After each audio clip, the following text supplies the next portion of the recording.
Hi everybody, Ms. Pesek here. We're looking at section 1.10, mathematical modeling and variation. The learning objectives in this section are to use mathematical models to approximate sets of data points, use the regression feature of your TI Inspire, and write mathematical models for all of the following: direct variation as nth power, inverse variation, and joint variation. So let's take a little bit of an example here. The following data shows the number of white-tailed deer at the Fernie Reservation between April 1st through April 7th. So if we enter this data in the calculator, we can find a linear model to fit the data. We've been doing this in class, so let's just do a quick example one more time to make sure that we are on the same page with this. So you're going to enter this data in your calculator.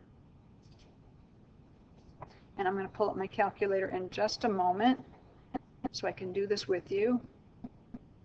All right, so on the calculator, we are going to add a listen spreadsheet page. I'm going to call this day here, and I'm going to call this deer for the number of deer that we see. And the data was for days 1 through 7. And then here, for the number of deer, it was 24, 29, 28, 31, 33, 38, and 35. Make sure you push enter after you enter that last number, otherwise the calculator does not even know that there's a number in that cell. Okay, at this point we can take a look at the data by adding a page, Control Doc. Let's go to a data and statistics page. There's our data. If we click down here and we say we want day on the horizontal axis, and we click over here and we say we want deer on the vertical axis, there's our data. If we want a line to approximate that, we can go Menu, Analyze, Regression, and we're assuming this is going to be a linear regression. So there's our best fit line. Looks like y equals 2x plus 23.1429. Now, if you want to find out how good a fit this is, we would want to find the correlation coefficient. Let's add a page to find that. So Control Doc, we got to go to a calculator page, and if we go Menu, Statistics, Stat Calculations, and then Linear Regression, we see X list. I can do the drop down, and I want day as my X list. I go to Y list, and I want deer as the Y list. Notice it's storing it in F1, so if I did want to graph it or make a prediction into the future, I could do that. So there is our equation. Notice the slope was 2, the y-intercept was 23.14, but it's this R value right here, which would be considered our correlation coefficient. It's 0.925. The closer that the R value is to 1 or to -1, the better the fit it is. All right, so keep that in mind as you are going through this section. So let's go back to our notes. Okay, that correlation coefficient is between -1 and 1. If the correlation coefficient was +1, exactly, that would mean that not only is it a perfect fit for the data, but they would all lie on a line that has a positive slope. So this one, the R value would be 1.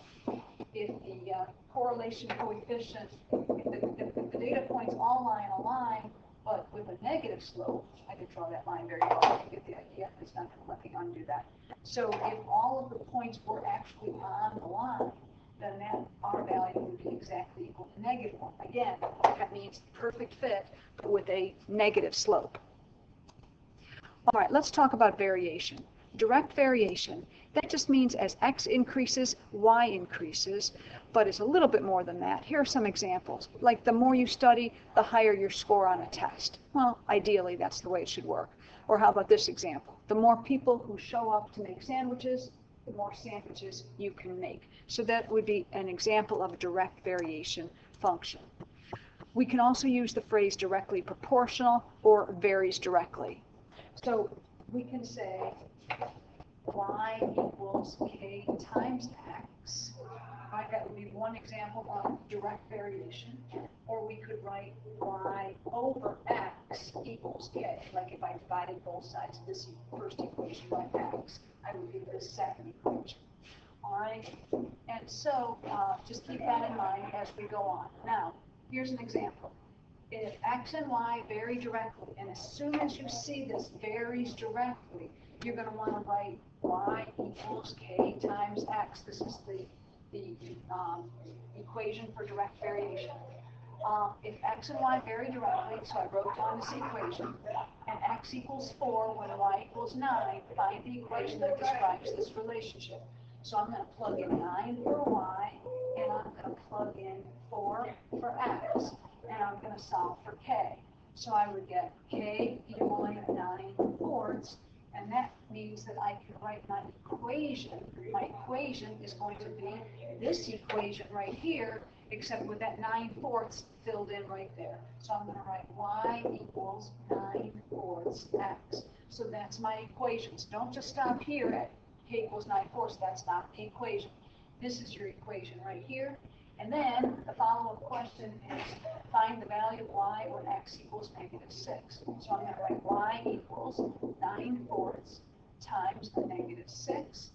And when I do that, I get y equaling, let's see, I can divide out here and I can say 2 goes into 4 twice, and 6 3 times. So I'm getting a -27 over 2 as my answer. So that's an example of a direct variation equation. Now, what about direct variation as an nth power? So for this example, it says neglecting air resistance. I'm going to make this a little bit smaller so I can fit it on the screen. So neglecting air resistance, the distance s that an object falls varies directly as, I'm not supposed to say as the square of the duration of the fall. Let me fix my typo here. Varies directly as the square of the duration t of the fall. All right, notice it says the square of the duration t. An object falls a distance of 144 feet. That sounds like the distance. In 3 seconds, that sounds like the time. I guess I shouldn't say distance, d, we're using s. All right. So the way we're going to write this model is write an equation relating the distance s and the duration t. Well, they told us that the distance s varies directly as the square. So instead of just s equals k times t, it's got to be s equals k times t squared, the square of the duration.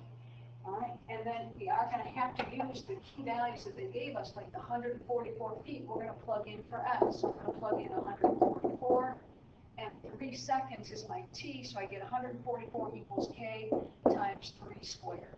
So I now have 144 equals 9k.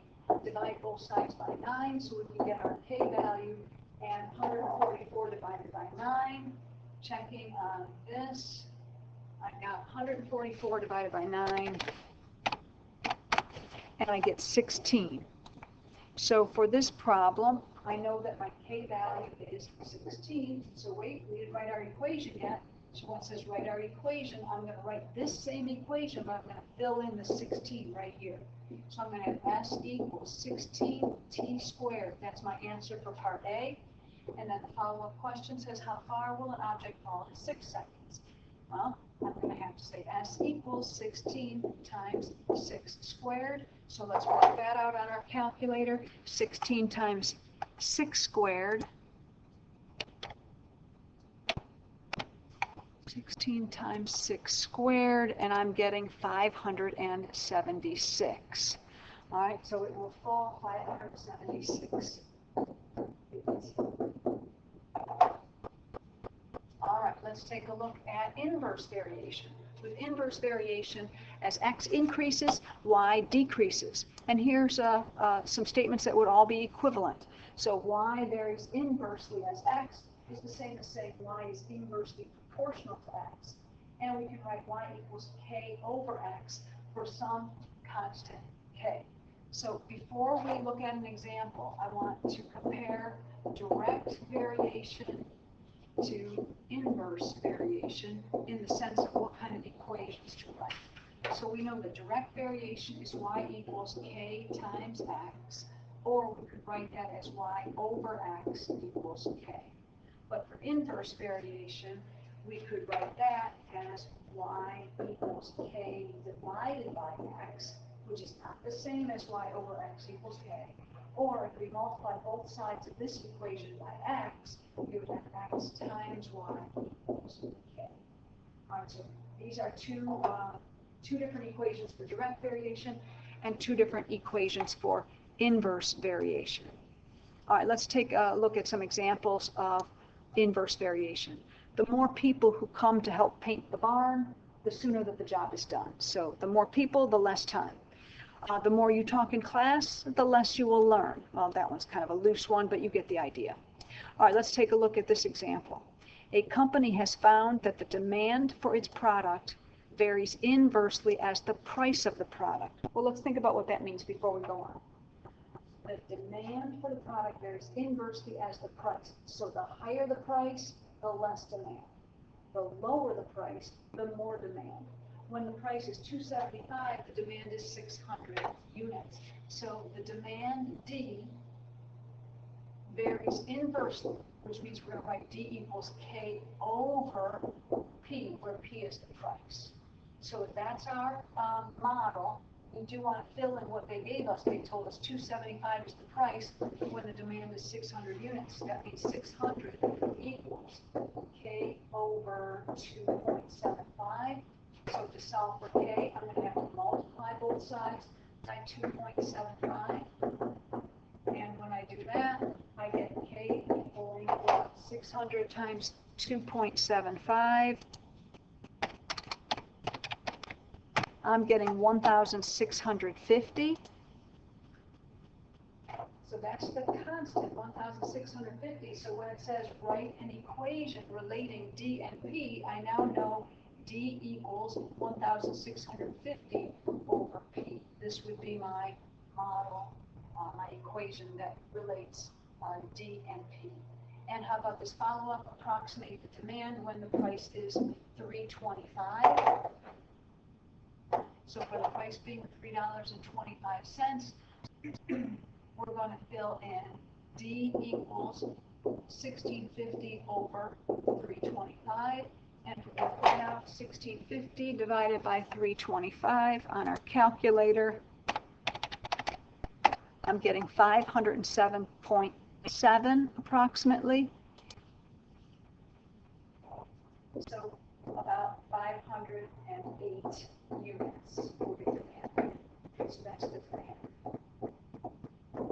Right? So let's take a look at joint variation. When one quantity varies directly with two other quantities, we call that joint variation. The following statements are all equivalent. Z varies jointly as X and Y. Z is jointly proportional to X and Y, or Z equals K times X times Y for some constant K. So those are all equivalent. And let's take a look at an example. The volume V of a rectangular prism of a particular height varies jointly as the length L and the width W. All right, that's an L, by the way. All right, and so V equals 224 cubic feet when the length is 8 feet and the width is 4 feet. Find L when V equals 210 cubic feet and W equals 5 feet. So let's start off by focusing on just the starting sentence.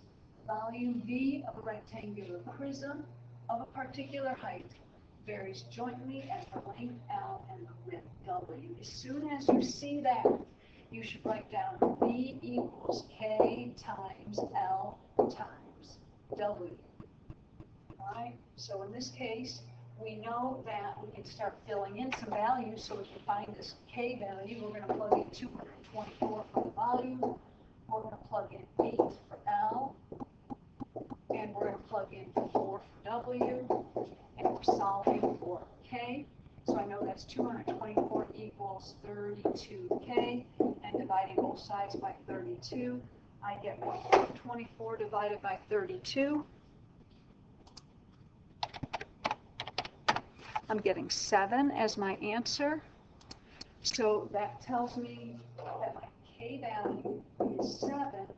So my model for this problem is going to be V equals 7LW. That would be my joint variation model. And then if we went on to say, well, what if the width was 5 when the volume was 700, we could figure out what L would be, for example. All right, let's take a look at another type of variation problem.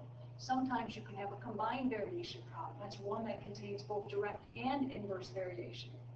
So quantities that vary directly are going to appear in the numerator, and quantities that vary inversely are going to appear in the denominator. Let's take a look at an example of a combined variation problem. This one says the volume V of a gas varies inversely as the pressure P and directly as the temperature T. So let's stop right there and write our basic model for this problem. The volume V varies inversely. Well, first of all, I need a K here, right? I need some kind of constant. It varies inversely as the pressure P and directly as the temperature T. So I want T, the temperature, in the numerator, because that's directly varying with the volume. And I want the pressure P in the denominator because it's inversely related to the volume. All right, so there's our basic model, but we do need to find this K value, right? And so in order to find that, we're going to plug in 20 liters for the volume, and we're going to plug in a temperature of 320 Kelvin, and we're going to plug in a pressure of 1 atmosphere. All right, so then we would get 20 equals 320K. If I divide both sides by 320, I can get a value for my my K. So I want 20 divided by 320, and I'm getting 1/16. So K is equal to 1/16. And so that means my volume equation should really be written V equals 1/16 T over P, or you could write it as V equals T over 16P, same thing. And then it says if the gas is compressed to a volume of 15 liters, so it's going to go from 20 down to 15, and it's heated to 330 Kelvin. Remember, I got 1/16 here, and now I want the temperature to go up to 330. What will the new pressure be? Well, I've got to solve this equation for P, and so in this case, I'm going to multiply both sides by P, so I get 15P equaling 330 over 16, and let's pull up our calculator and do 330 over 16. I'm going to get a decimal for this. I'm getting 20.625. So I got 20.625, and then I want to solve for P, so I'm going to have to divide both sides by 15. So 20.625 divided by 15. Let's see, where were we? Divided by, lost it already. It was divided by 15. All right. And I'm getting 1.375. So that means that the pressure is 1.375 atmospheres. So what did we do? We did two things. We compressed the volume and we heated it up. So our pressure went from 1 atmosphere to 1.375 atmospheres. Okay, that's it for this example and these notes, and you should check on the website for the homework assignment. Have a good day, everybody.